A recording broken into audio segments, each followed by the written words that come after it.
नमस्ते दोस्तों, मैं doctor Pawan Sharma the psychedelic एक बार फिर से आपका स्वागत करता हूं इस एनएलपी ट्यूटोरियल वीडियो में। दोस्तों, आज जिस टॉपिक पे हम बात करना चाहते हैं ये एनएलपी का वाकई में एक बहुत अच्छा मिराकल सब्जेक्ट है जिसका नाम है रिफ्रेमिंग। दोस्तों, ये रिफ्रेमिंग इतना अच्छा टूल है, इतना इफेक्टिव टूल है कि जब भी आप कभी इसको यूज़ करें तो आप देख सकते हैं कि फ्रिक्शन ऑफ सेकंड्स में, कुछ ही सेकंड्स में आप सामने वाले व्यक्ति की पूरी दशा बदल सकते हैं, आप अपनी दशा बदल सकते हैं और उस घटना से जुड़ा हुआ उसका जो भी कोई एक्सपीरियंस है, इमोशन है, आप इमीडिएट उसको चेंज कर सकते हैं। ये स्टेट ऑल्टरेशन का एक बहुत अच्छा टूल है। दोस्तों, रिफ्रेमिंग के बारे में मैं आपको ऐसा बता सकता हूं कि यदि आप ध्यान दें, कोई तस्वीर आपके सामने अगर लगी है, उस तस्वीर का वो फ्रेम ये आपको डिसाइड करता है कि उस तस्वीर से जुड़ा हुआ कैसा इमोशन आप लेंगे। अगर एक तस्वीर कहीं लगी हुई है और उसका फ्रेम बड़ा ही खुरदरा सा, खराब सा है, रफ है, तो आप देखेंगे वो तस्वीर अपनी सौंदर्यता खुद खो देती है। अगर आप उससे जुड़ा हुआ कोई भी फ्रेम एक बदल दें और खूबसूरत सा सुनहरा फोन लगाएं, चांदी वाला फ्रेम लगाएं और एक बड़ा अच्छा सा फ्रेम लगाएं जिसकी चमक अच्छी हो, रौनक अच्छी हो, तो आप देखेंगे उस तस्वीर की वैल्यू भी बढ़ जाएगी, वो तस्वीर भी अब आपको बहुत अच्छी लगने लगेगी। इसी तरह से ये तो एक वीडियो फॉर्म हो गया रिफ्रेमिंग का।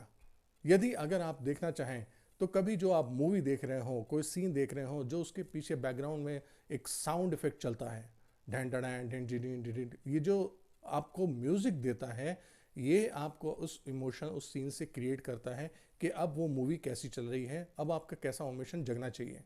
आप में से हो सकता है बहुत सारे लोग ऐसे होंगे जो कि कोई हॉरर फिल्में देखना भी इंजॉय करते होंगे। यदि मैं आपको एक बहुत अच्छी बात बताऊं तो आप देखेंगे कि कुछ हॉरर फिल्में अपना आनंद भी खो सकती हैं। कैसे? अगर आप आनंदित होते हैं उन हॉरर फिल्मों को देख करके, या हो सकता है कि आप में से कुछ लोगों को हॉरर फिल्में देखना पसंद भी ना हो और डर लगता हो, तो आप अगर उस हॉरर फिल्म को म्यूट करके देखें, अगर उसमें से आवाज़ बंद कर दें और फिर वो मूवी चलाएं, तो आप देखेंगे कि पुराने सीन के मुताबिक जब वो आवाज़ था उसके मुताबिक अब जो सीन आप देख रहे हैं वो उतना प्रभावकारी नहीं रहेगा, वो उतना डरावना दिखेगा, वो आपके अंदर उतने ज़्यादा डर के इमोशंस पैदा नहीं करेगा। ये होता है फ्रेमिंग का काम। इसी तरह से जब आपके जीवन में कोई घटनाएं घटती हैं, आप अपने इंटरनल रिप्रेजेंटेशन के साथ, अपनी मैप के साथ, आपको जो भी वैल्यू और बिलीफ मिले हैं, इन सब से जुड़ा हुआ एक फ्रेम उस घटना के ऊपर लगाते हैं और वो घटना आपके लिए अच्छी या बुरी डिस्क्राइब करते हैं। यानी जैसे ही आप उस रिफ्रेम को, आप फ्रेम को एक नया रूप दे दें, एक नया बदलाव दे दें, जैसे ही आप उसको चेंज करेंगे, आप देखेंगे उस घटना से जुड़े हुए आपके मनोभाव, इमोशन और सारी चीज़ें बिल्कुल बदल चुकी होंगी। रिफ्रेमिंग एक ऐसा ही टूल है कि जब भी कोई व्यक्ति किसी बात से हताश हो चुका हो, बहुत सारे स्टूडेंट्स आप देखते हैं, यंग जनरेशन देख रहे हैं, कुछ लोग ऐसे देख रहे हैं जो कि रिलेशनशिप में हैं, किसी इंसिडेंट को लेकर के बहुत बुरा अनुभव लेकर के बैठे हुए हैं वो, और वो उसे अपने जीवन में हमेशा जब भी कभी वो घटना याद करते हैं तो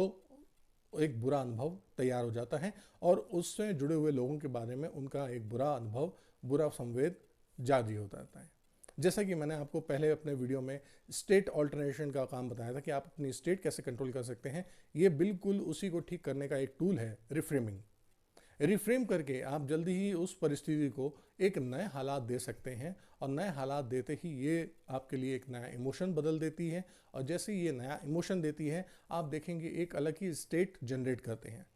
और जैसे ही वो अलग जनरेट होती है स्टेट, तब फिर आप देखेंगे कि आपके रिसोर्सेज ज़्यादा काम करने लगते हैं, ज़्यादा इफेक्टिव हो जाते हैं, ज़्यादा चीज़ें अच्छे से काम करने लग जाएंगी और चीज़ें आपके हित में काम करने लग जाएंगी जो अभी तक नहीं कर रही थी। हम लोग ज़्यादातर कोशिश ये करते हैं कि अपने पास जो चीज़ें हमारे पास नहीं आ रही लाइफ में, हमें जो चीज़ें नहीं मिल पा रही हैं, हम उनके साथ परेशान होकर के कहते हैं जी मैं बहुत ज़्यादा दुखी हूँ, मैं बहुत ज़्यादा अनलकी हूँ और मेरे साथ ये नहीं हुआ, मेरे साथ वो नहीं हुआ, मुझे ये नहीं मिला, मुझे ऐसा नहीं मिला। लेकिन आप ध्यान करें कि वो चीज़ें आपको रीडायरेक्ट कर रही हैं एक दूसरी तरफ ले जाने की। अगर आप रिफ्रेम करते हैं अपने आप को कि हाँ मैंने ये चीज़ें करी और मेरे उसके हिसाब से मेरे पास एक डिफरेंट अनुभव है, और जैसे ही आप अनुभव को बदलना चाहते हैं तो आप उसको रिफ्रेम करते हैं कि ये चीज़ें मुझे एक डायरेक्ट कर रही हैं, रीडायरेक्ट कर रही हैं नई जगह जाने के लिए, नई चीज़ देखने के लिए। तब आप देखेंगे कि हाँ वाकई में चीज़ें बदलने लगेंगी आपके आसपास की और आप ज़्यादा इंस्पायर होंगे एक पॉजिटिव अप्रोच को लेकर के चलने के लिए। तो इसी तरह से जब कभी आपके पास कोई बातें कर रहा हो, कोई चीज़ें बदल रहा हो, तो आप उसको रिफ्रेम कैसे भी कर सकते हैं। जैसे अगर मैं छोटे बच्चों की बात करूं, अगर एक बच्चे को स्कूल में डांट पड़ती है,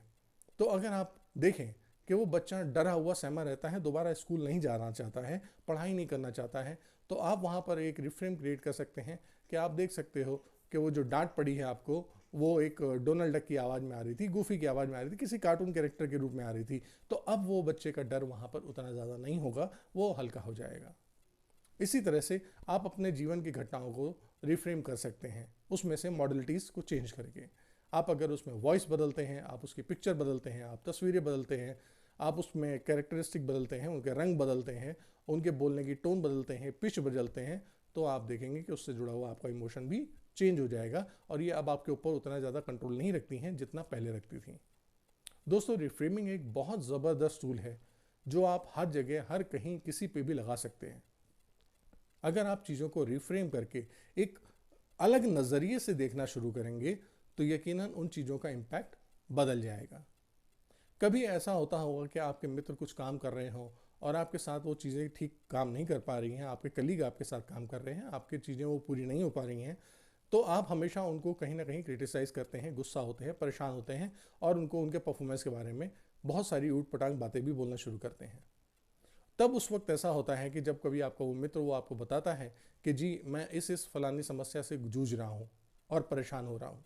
और मेरे साथ ये चीज़ें हैं, उसके बावजूद भी मैं आपके लिए ये चीज़ें कर रहा हूँ, तो क्या आज अभी भी इस वक्त आपका वही इमोशन रहेगा जो पहले था?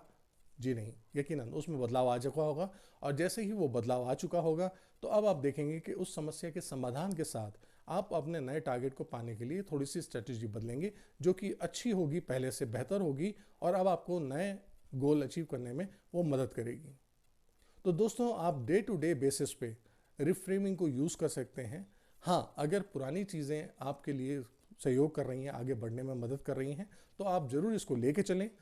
और अगर आपको लग रहा है कि कोई घटना ऐसी घट रही है जो कि आपके कंट्रोल में नहीं है और वो आपके ऊपर बुरा प्रभाव डाल रही है, तो आप उसको रिफ्रेमिंग टूल को यूज़ करके आप अपने फेवर की उस घटना को बना सकते हैं। एनएलपी वाकई में एक ऐसा ही बहुत ही अजूबा विद्या है, एक अनूठी विद्या है, एक अनूठा साइंस है कि जो आपको रिफ्रेमिंग के अंदर इतने अनगिनत टूल सिखाता है कि आप हर वक्त किस तरह से किस नई नई चीज़ों को बदल करके अपनी लाइफ को अपने अकॉर्डिंग बना सकते हैं, अपने फ़ायदे का बना सकते हैं, ताकि आप घटनाओं के कंट्रोल में ना रहें, घटनाएं और हालात आपके कंट्रोल में रहें। आप उनके अकॉर्डिंग अलग रिएक्ट कर सकते हैं, वैसा जैसा आप चाहते हो, बजाय कि दूसरे जैसा चाहते हो वैसा।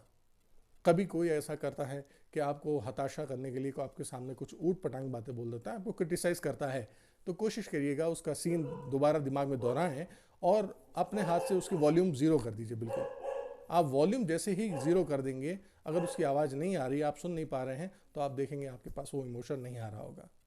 इसी तरह से ऐसे बहुत सारे टूल हैं जो आप अनगिनत एनएलपी में सीख सकते हैं, जान सकते हैं और उसको दिन की अपनी हर रोज़ की दैनिक लाइफ में इस्तेमाल कर सकते हैं, जो आपके लिए बहुत फ़ायदेमंद होगी। उम्मीद करता हूँ आज का एनएलपी वीडियो आपको बहुत पसंद आया होगा, आपके लिए इन्फॉर्मेटिव रहा होगा। आगे भी मैं आपके इस तरह से कुछ नए नए सेशंस लेके आता रहूँगा। आपको